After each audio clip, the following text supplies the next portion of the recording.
Hello, നമുക്കിന്ന് ഉത്തരാസ്വയംവരം കഥകളി കാണാൻ പോയാലോ?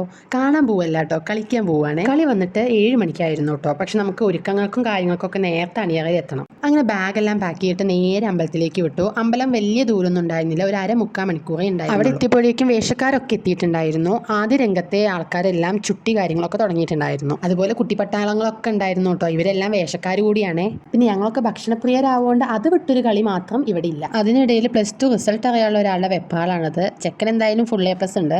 അങ്ങനെ ഒരു 6 മണി ആയപ്പോഴേക്കും എല്ലാവരും ഒന്ന് ഉഷാറായിട്ടോ. പുറപ്പാടിൻ്റെ ഒക്കെ ഒരുക്കങ്ങൾ തുടങ്ങിയിട്ടുണ്ടായിരുന്നു. പുറപ്പാടിന് ശേഷമായിരുന്നു കേട്ടോ കഥ തുടങ്ങിയിട്ടുണ്ടായിരുന്നത്.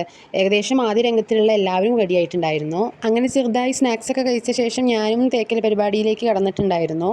ഇതിനിടയിൽ എൻ്റെ വേഷം ഞാൻ മിസ്സാക്കിയിട്ടോ. കൃപരാണ് ഞാൻ ചെയ്തിട്ടുണ്ടായിരുന്നത്. ഇത് മിനുക്ക് വേഷമാണ് കേട്ടോ. അങ്ങനെ മുഖത്തെ തേപ്പും കാര്യങ്ങളെല്ലാം കഴിഞ്ഞ ശേഷം കുറച്ചുകൂടിയും അങ്ങോട്ടും ഇങ്ങോട്ടും ഞാൻ കുറച്ചു നേരം നടന്നു, കാരണം കളി ആയിട്ടുണ്ടായിരുന്നില്ല. കുറച്ച് നേരം ബാക്ക് സ്റ്റേജിൽ നിന്ന് കളി കണ്ടു. പിന്നെ വേഗം ഡ്രസ്സ് കാര്യങ്ങളൊക്കെ ചെയ്യാൻ പോയി. അങ്ങനെ തലകെട്ടൽ, താടി, ജട എല്ലാം വെച്ച് കഴിഞ്ഞിട്ടുണ്ടായിരുന്നു. അത് കഴിഞ്ഞപ്പോൾ ഞാൻ വീണ്ടും പോസ്റ്റായി കുറച്ച് നേരം കൂടി. അങ്ങനെ ലാസ്റ്റ് സ്റ്റേജിലെല്ലാം കയറി. എൻ്റെ രംഗം ഒരു മണിക്കൂറോളം നീളമുണ്ടായിരുന്നു.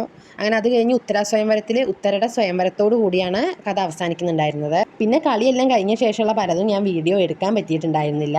അത് കഴിഞ്ഞ് ആസ് യൂഷ്വൽ ഫുഡെല്ലാം കഴിച്ച് നമ്മൾ അവിടുന്ന് പോന്നിട്ടുണ്ടായിരുന്നു. അപ്പോൾ ഇന്നത്തെ വീഡിയോ അത്രയേ ഉള്ളൂ. ബൈ.